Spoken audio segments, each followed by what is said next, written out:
We're going to work on integrating our databases with a web page.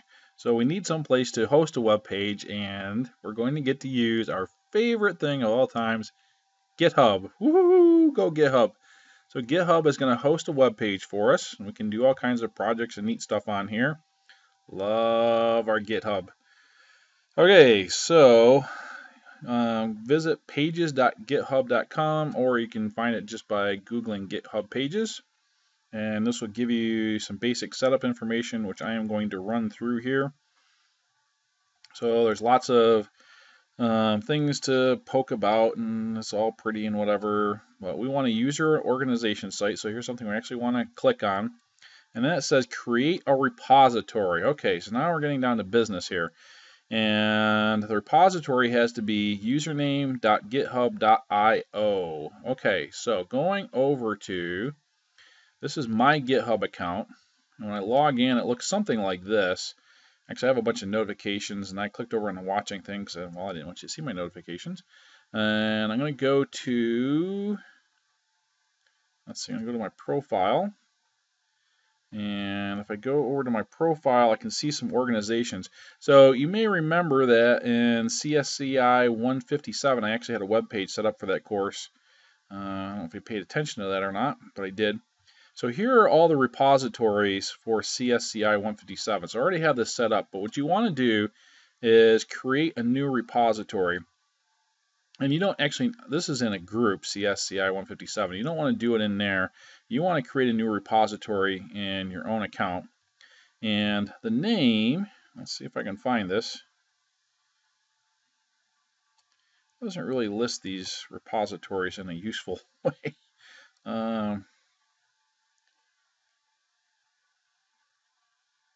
Well, look at that. Look, it's the very last one.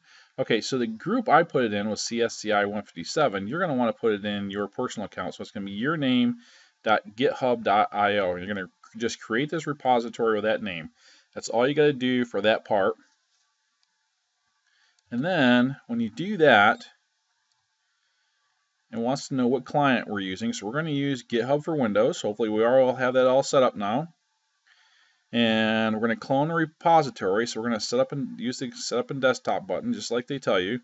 When you're in the GitHub on the online version, okay. And then you have to go over to your favorite text editor. I would use Notepad. That is the simplest, basic text editing file editor. Won't give you any issues. Definitely don't use Word. And just create this document that has exactly this in it. In fact, you could do something like this. Maybe a little Control-C, a little Notepad, a little Control-V, and just save it.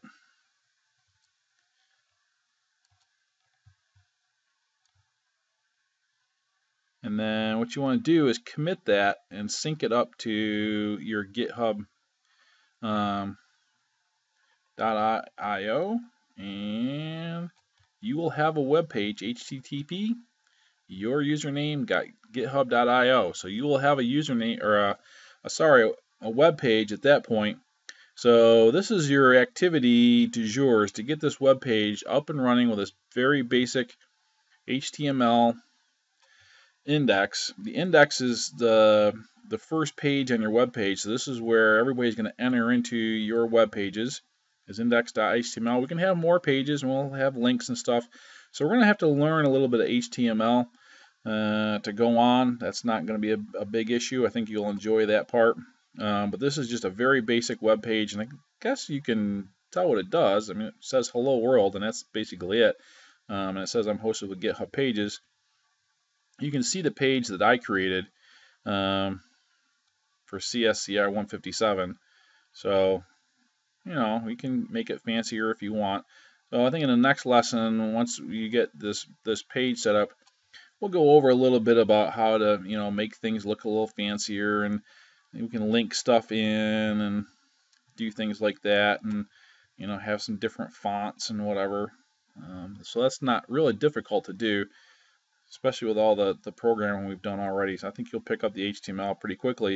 And then once you have a little bit of HTML, we'll be able to create some user dialogues, have them type some information in, and we can save that information in a database. So what we're going to have to do is link up your web page with a database that's on another server. It's going to be on the classroom server, which hopefully you've got that information and you're ready to go on that. So that's where we're headed. Okay, I've decided to do a little more detailed approach to showing you how to set up GitHub pages. So looking at their directions, where'd that web page go?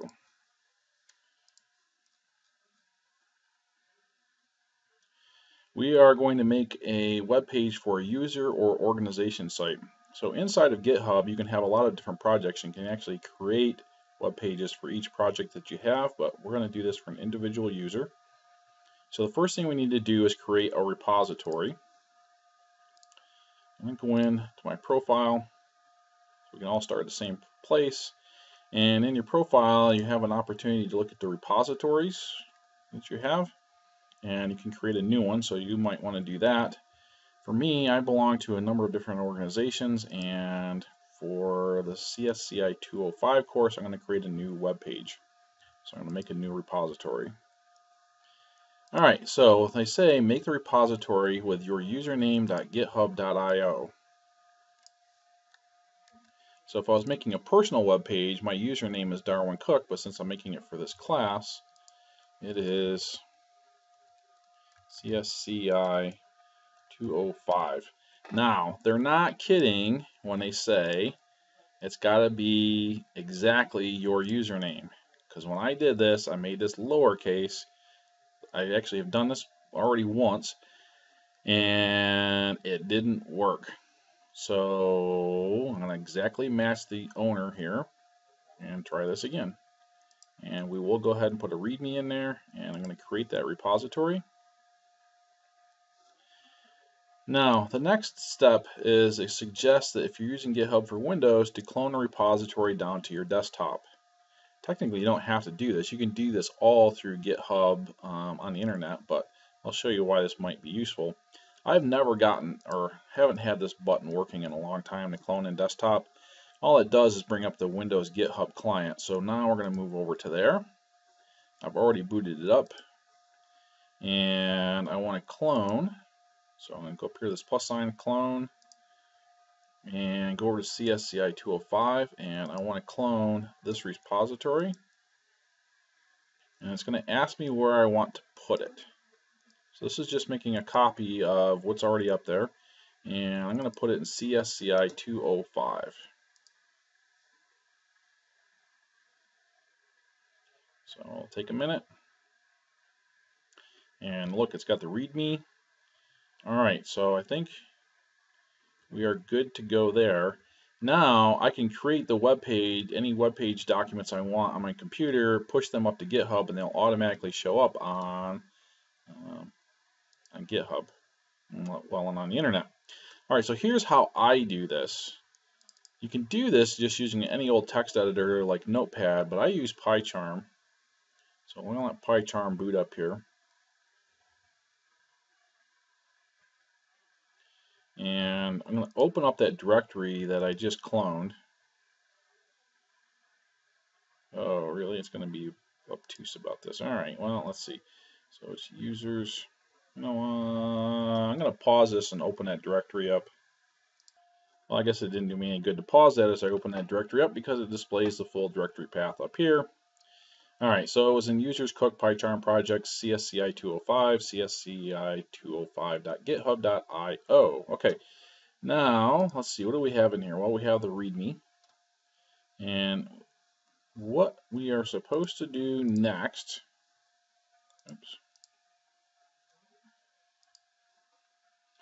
is create an index file. All right, so when somebody goes to your web page, your home page is actually this file index.html. So that's where it's going to head. And so I copied and pasted that, and I'm going to create a new file. So I right-clicked on this, create a new HTML file, and this has to be called index.html. index.html. If we create other pages to go along with this, then that we're going to link to, we can call them anything we want, but the main page has got to be called index.html. Alright, so here's why I used PyCharm. When I created this file, PyCharm said, hey, wait a minute, you're creating this file inside of a Git repository, and I know about Git, so do you want me to add this to your Git repository? And the answer is, why, yes, I do.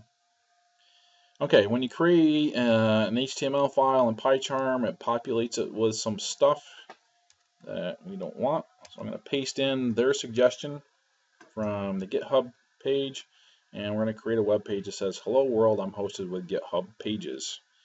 All right, make sure that that is saved. And now I'm going to publish it to GitHub.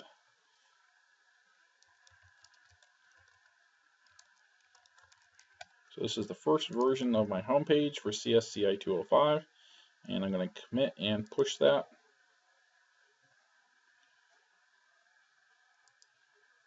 And click push, and 7 files committed. All right, now let's go take a look over here at GitHub. And if I refresh this, index.html is there. And now if I go to CSCI, it's going to make me type it out, CSCI 205. Shoot, I forgot what it was called. Let's go to 157 and change this to 205. Why? Uh-oh. Hang on a second. I got a problem. Okay. My browser was being goofy. Somehow I got HTTPS, and I need HTTP. So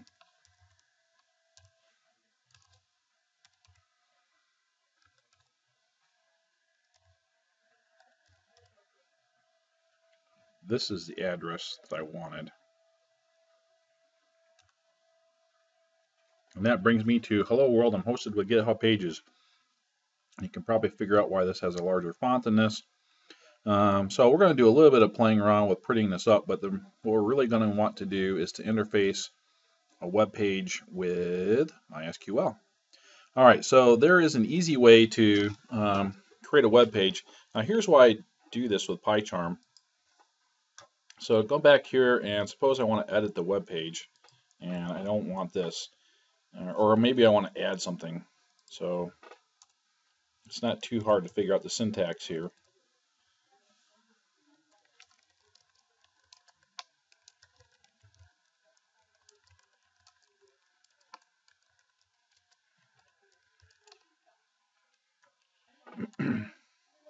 All right. So I'm just going to add a line to that. I'm going to push it.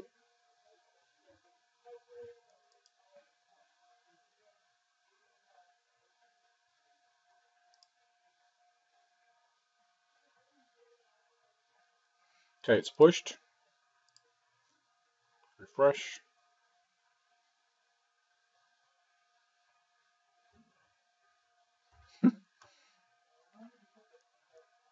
Well, it was supposed to work.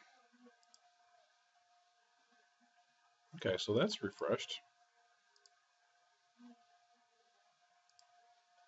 Okay, so seriously, just by doing that push, this should show up here in the hello world, but it's not going to do this. You know what? Let's just close this down.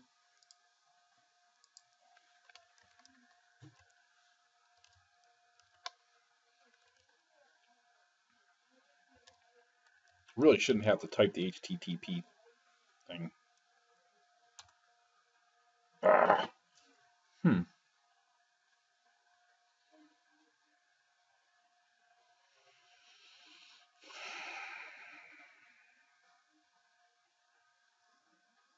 Well, it's really kind of annoying to demonstrate how well this works when it doesn't work for you.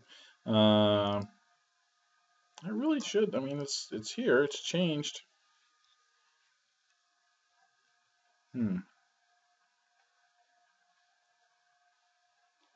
So I push the changes, and you can see the push is updated. It just takes it a minute. I don't know. This should just automatically update. I don't know what the deal is. Maybe I'm gonna pause this for a little while and see. Okay, it showed up. I didn't do anything else, I promise. You may notice the time change. Alright, so that was supposed to be an example of how easy it is to update your web page. And maybe didn't turn out quite as well, but you know, it is pretty simple. You just make a change here and push it, and your web page gets updated.